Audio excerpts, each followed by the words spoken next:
Welcome back. Come follow me with faithful answers to your New Testament questions. My name is Jennifer Roach. I am so excited you are here with me today. We have a lot to do today. We are going to talk about the sacrament. So as you know, we're going through the Come Follow Me readings. We're in the New Testament this year. We're looking at some of the questions that our evangelical friends or family members might have about our faith as they sort of come up in the readings. So that's what we're doing here. If you are new, the goal here is not to teach you how to debate with evangelicals or add any fuel to that fire, but to help you understand where they're coming from, maybe why they're saying some of the things they say, what it means to them, so that ultimately you can have a conversation with them about some of the gifts of your faith. And that's a way better conversation. So hopefully this is helpful for you in that. Two things before I get started today. Let me remind you about the FAIR conference happening in August 2 through 4 in Provo at, I think it's the Experience Event Center is what it's called. You can get tickets, fairlatterdaysaints.com. Streaming online is free, but you do need to register so that you can have all the access for that and we can plan for it. I will be speaking Friday the 4th, 10:30 Mountain Time. Would love to see you there in person. Would also love to know that you were streaming. So there is all that. Second thing before we get started, I I have been wanting to address this question. It comes up a lot, and I just haven't been able to find the right video, the right spot to stick it in. Um, I might need to do just a whole Q&A video. I don't know. Hit me up in comments if you've got some questions you would love to see in that.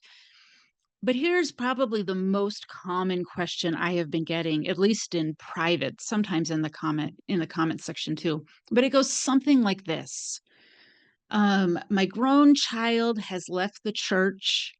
They have joined an evangelical church, and while I'm happy that they have a faith that's working for them, I want to use the information that we're talking about here on this channel to have some conversations with them. However, they don't want to talk with me about it.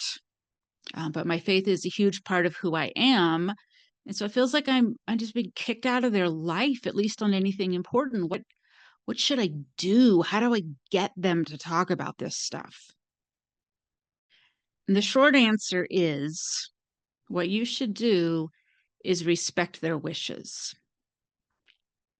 I know that is not the answer that you really want to hear, but it's the only one that makes sense. And here's why. Nobody likes being given boundaries by other people. I don't like it. You don't like it. Nobody likes it. It stings, right? And it's okay that we don't like it. But a boundary is someone telling you to stay in your lane. And the idea of staying in your lane directly implies that you have a lane in which to stay, right? So when your adult kid says this to you, I don't want to talk about this stuff with you, you're not being kicked out of their life. I know it feels that way. It especially feels that way when faith is really, really important to you. You're not actually being kicked out of their lives. You're being told to stay in your lane. If you can try to focus on the relationship that you do have with them and work with what you are being given, you'll probably get further along. In this scenario, like the parent-child relationship, it is a very long game. Um, it makes sense to do the work to figure all of this out. Maybe that applies to other relationships in your life, other people who might be telling you, I don't want to talk about this stuff with you. Maybe it applies, maybe it doesn't. You have to figure that out. How important is the relationship to you? How important is it to learn kind of a new dance with this person? But when somebody tells you something like that, I don't want to talk about these issues with you, the move there is to respect it as best as you can. Dig deep and get every bit of emotional maturity that you can muster up. Try to preserve the relationship. Boundaries are like fences. They go up, they go down. You have no idea what's going to happen in the future. play along. There are no guarantees, but it might turn out better than you think. Okay, that was me slipping sort of into mental health education a bit. Sorry about that. I try not to do that here. I hope it was helpful for you. Moving on, we are talking about the sacrament this week. Evangelicals know this as communion. Sometimes they call it the Lord's Supper. Sometimes they call it the Lord's Table. Catholics know this practice as Eucharist or the Holy Mass. Throughout history, there have been a number of sort of odd sounding to us names for it. My favorite one, it pops up a number of times in history, is the love feast. Someone invites you to their love feast. Make sure you know what you're getting yourself into, I guess. All of these are roughly referring to the same thing, which is what we Latter-day Saints would call sacrament. And obviously, there's some different understandings of that, and we're going to get into that today. So our text comes from Matthew 26, verse 26, and we get, as they were eating, Jesus took bread and blessed it and broke it and gave it to the disciples and said, "Take, eat, this is my body." You probably know the passage. It goes on from there. So Latter-day Saint friends, you can laugh at me all you want on this. But up until about 5 years ago, I did not know that the main worship service of our church was even called sacrament meeting. Entirely out of my experience, I'd never been to a LDS service, so I had no idea. And when I heard that phrase, I remember thinking, how odd. I wonder what they think sacrament means. You can commence laughing. I am not offended. However, in my own defense, I will say, part of that question for me comes from, besides my evangelical background, I was in the Anglican church for about 10 years. And the word sacrament can refer to a lot of different things in the Anglican world, just like it can in the Catholic world. It can be like the taking of communion. But when they refer to sacraments, they're also talking about things like baptism and marriage. Those are called sacraments. In the LDS world, we have a word that differentiates those. We call them ordinances, but we kind of mean the same thing by what we're calling them. Anglicans, Catholics, others of like the high church variety, they also have something called sacramentals. And those are considered sacred signs, sometimes called sacred tokens. LDS friends, do not run too far with that word. They're using both of those words differently. Sacramentals are signs of God's presence. So something like anointing oil that's been blessed to use in healing. When they make the sign of the cross, when they use holy water, they would call all of these sacred signs or sacramentals. These are things that get really misunderstood by outsiders, but they are actually functioning very similarly to how some of our ordinances function for us. There is an episode that I want to do on water as symbol and how it's used in our faith for baptism and in the initiatory, and what holy water is for other people and how it's used. It's some deep geek level stuff. I'm going to try to spare you from that episode. We'll see. Maybe I might subject you. I don't know. Anyway, I will start this actual episode by describing the differences that an evangelical would see in our sacrament meeting. And I'll include some of the differences that we would see in theirs. And then we're going to go a little bit deeper and just briefly look at what's going on the theological level. Like what is supposed to be happening in sacrament or in communion or in Eucharist. We'll look at the Catholic side, just a tiny little glimpse, mostly because it helps us sort the differences out into some categories. So, evangelical friends, if you were to attend a Latter-day Saint service on a Sunday morning, you would probably be surprised to see that what we Latter-day Saints call the sacrament is pretty familiar to you. You would not be overly shocked by it. It's not 100% identical, but you would feel pretty comfortable with it. The elements are blessed and passed, which would feel very familiar to evangelicals. Latter-day Saints are taught to use this time while the elements are being passed in two ways. First, um, the entire point of taking the sacrament is considered a renewal of the covenants that we have made. I have an episode coming up on covenants, so I'm going to kick down the road the discussion of what that actually means, but that's the primary purpose of the sacrament, is renewing our covenants. Um, some evangelicals are familiar with the idea of covenant theology. Not all of them, but for some of them, that's not a new idea at all. The idea of covenants is pretty common. Um, so that wouldn't be weird for some of them. The second thing that we are taught to do during that time is focus on Jesus Christ and the sacrifice that he made for us.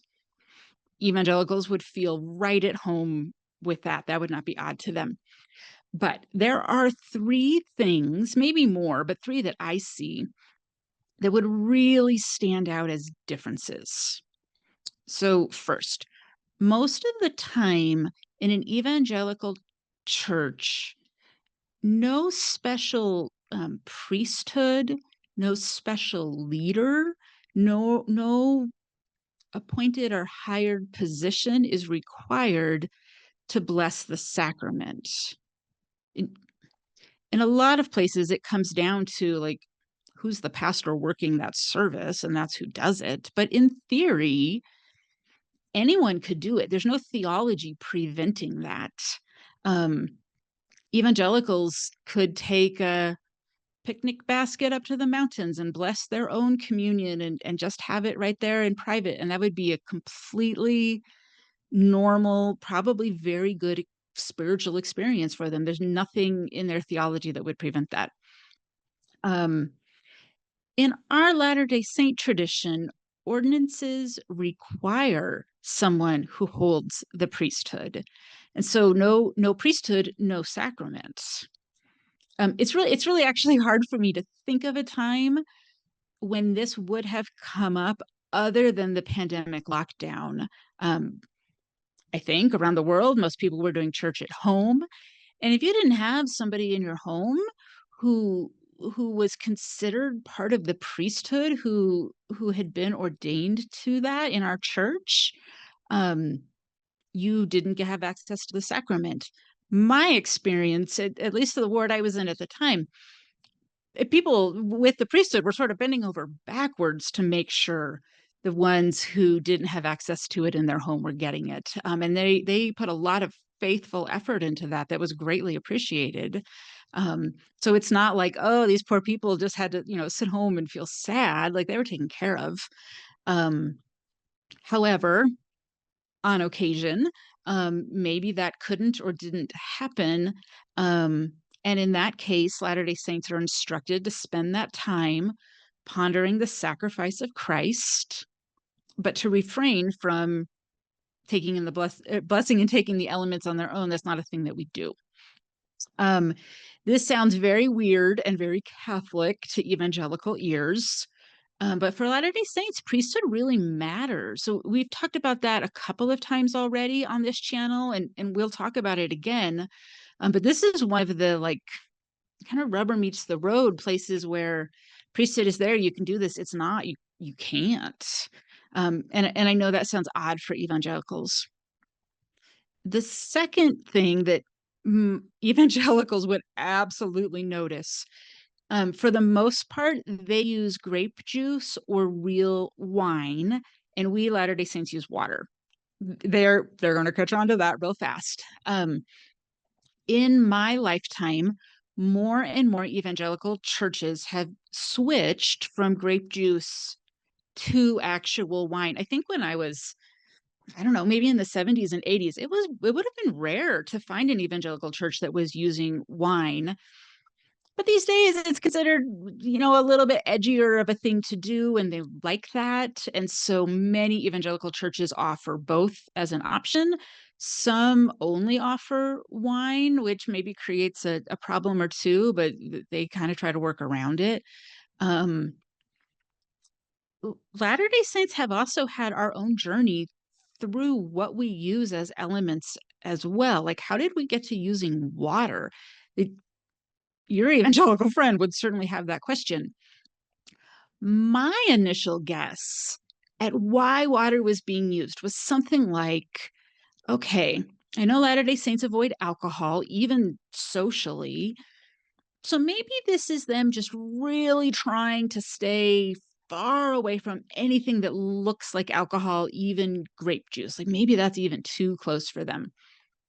So I was surprised to learn later that the word of wisdom makes a provision for using wine during sacrament. Doctrine and Covenants 89 gives us, inasmuch as any man drinketh wine or strong drink among you, behold, it is not good, neither meet in the sight of your Father, only in assembling yourselves together to offer up your sacraments before him. And behold, this should be wine, yea, pure wine of the grape of the vine of your own make, right?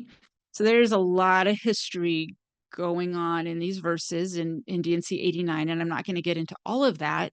But initially, wine was not a problem in Latter-day Saint churches to use in sacrament, and it was a common practice. In fact, in 1861, Brigham Young sends over 300 families to southern Utah where they could produce crops, including grapes to make wine for sacrament for the saints. Um, that's in Leonard Arrington's book, The Great Basin Kingdom, which I'm reading right now, and it's fantastic. It's worth a read if you haven't picked that one up. So that's 1861. Like Brigham is telling them, like, go grow some grapes. We need to have our own, wine for sacrament. By about 1906, the temperance movement is really starting to gain some steam. Attitudes in the United States are certainly changing around alcohol at that time. So then, 1906, the word of wisdom had been given almost 70 years earlier. And the saints had really been given this, it's like generously slow on ramp into living the word of wisdom. It's not like this revelation was received one day, next day it's completely put into force with every single member of the church. It doesn't happen like that. They're given about this 7-decade on ramp to sort of get there. So during that period, those 70 years, alcohol and tobacco use were not unheard of during the saints or among the saints. Like that was still a thing, and it wasn't looked at the same way that it would be now. But by 1902, the on-ramping is coming to an end. Shortly after that, 1906, is when the First Presidency and the 12 begin using water in their sacrament meeting in the temple. The rest of the church very soon follows their example. And but within, I don't remember the date, but within 10 years of then, the word of wisdom is added to the temple recommend questions where attitudes about alcohol are certainly changing. So there's a long historical explanation to say we use water in our sacrament. It's completely consistent with our beliefs of God can use whatever he wants to use. A grape isn't any holier than a molecule of water. Same thing can be accomplished. The third difference that evangelicals would notice in our sacrament meeting is just that it's quiet. Although, I mean, it's not quiet. I am in this fantastic ward that I love. It is many, many young families with babies and toddlers. The area where we live is all brand new high density housing, which attracts young couples who are just out of college, starting their families, buying their modest size first homes, and this is where we live. So in a ward like mine, it is actually not even remotely quiet during sacrament, and delightfully so, right? Like nobody's shushing babies. I'm usually trying to get someone to hand me a baby, to be honest. Um, but what I mean by quiet is that there's no loud rock worship music playing, which is most likely what you would see in an evangelical church. The only variation of that might be that sometimes a contemplative kind of reverent, what we would call reverent, music might be used, but for the most part, it's full on rock worship music, stuff you would hear on the Christian radio station probably. And that is what is happening noise wise for them. So the silent sacrament, it took me a minute to get adjusted to. Like it was weird to my ears. I love it now. That's a topic for another time. Um, but they would certainly notice that difference. This should give you a pretty good like practical overview of the differences in how we practice sacrament. I want to talk a little bit about the theological differences. In the non Latter-day Saint world, so the Protestant Catholic world, I'm going to leave out the Eastern Orthodox. They're a third of that world, but that's a whole different ball of wax. In the Protestant Catholic world, there are really three ways to think about what is happening in communion. What are we doing here? The first way that I'll describe to you is the Catholic version. If you've never heard it before, or if you can think back to the first time you heard it, it sounds weird. But this is an extremely sacred doctrine to them, so we are going to treat it very respectfully, right? In Catholic theology, at the beginning of the service, the bread and the wine are just bread and wine. They are just common elements. There's nothing special about them. They were made in perfectly ordinary ways.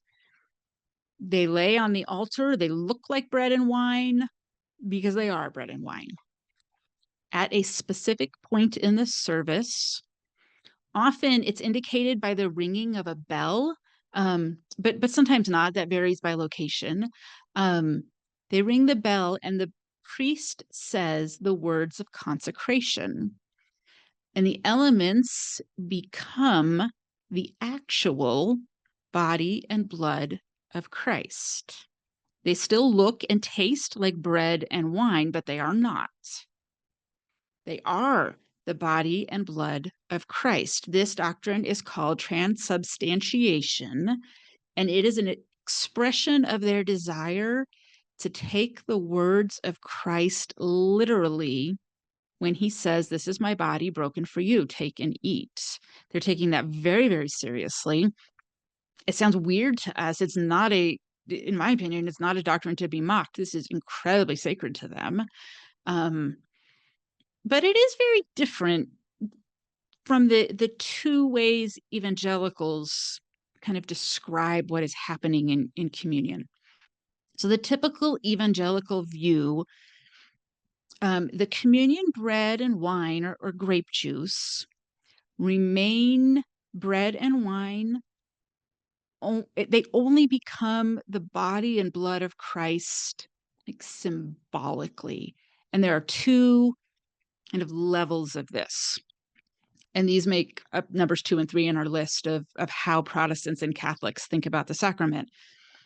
So some evangelicals would say the bread and wine are simply there as a memory jogger.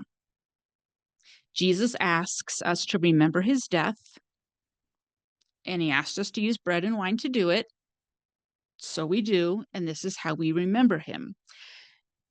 But there's nothing really happening there more than memory or recall.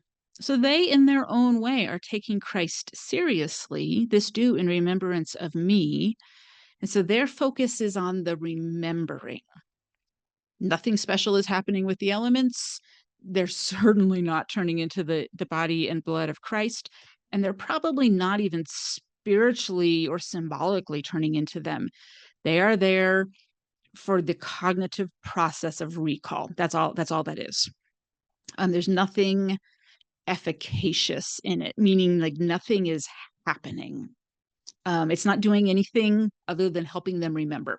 And this is probably the most common view for evangelicals, or at least it has been historically. Things are starting to shift here too for them. And what it's shifting towards in a lot of places is evangelicals view the elements in what gets called the real presence.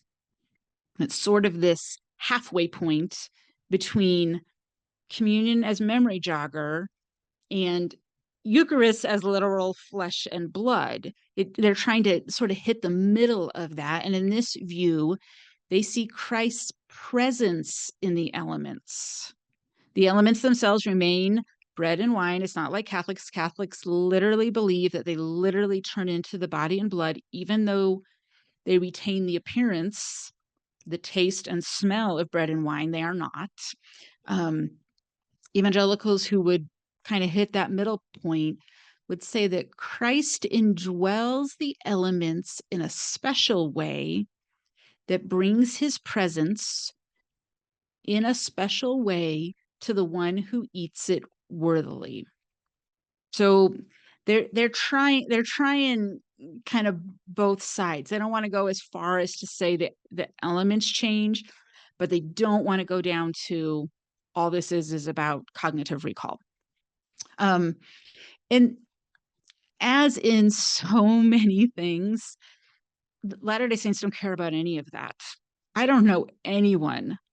If you do, like, hook me up with them. I don't know anyone in the Latter-day Saint world who is having the debate about what is happening to this actual bread, right? This particular little bread molecule, what is it doing? Nobody cares about that.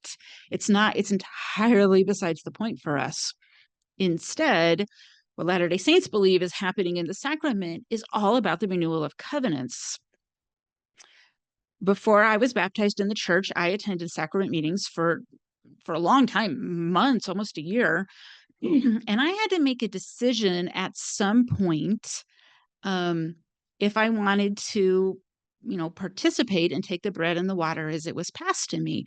And I certainly felt free to make either decision to take or not take. And as far as I know, there wasn't really any pressure from anyone one way or the other.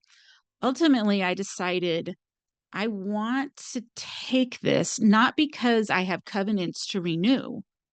I had not yet made covenants, at least not in the Latter-day Saint version of them. So there's nothing to renew. My participation in eating and drinking was something else, a desire to express my faith and my hope that I could eventually become part of that community. And I mean, that was up in the air for me for a while, but I really wanted it. So taking the elements was an expression of that. But that was my own personal meaning. The actual point of sacrament theologically has to do with renewing covenants and covenant keeping, and which is just Latter-day Saints. I have cats. Did you hear that? Latter-day Saints just do not care about the three categories that Protestants and Catholics are fighting over. They are like laser focused on the covenant keeping part, which is, I think, as it should be. There is so much more to talk about on this topic. I know that doesn't even seem possible, but it is true. We will come back to this topic again with a different angle a couple of months from now. But for now, thank you for joining me for all of this. We will come back next week with another topic from the New Testament. I hope this was helpful to you, and I will see you next time.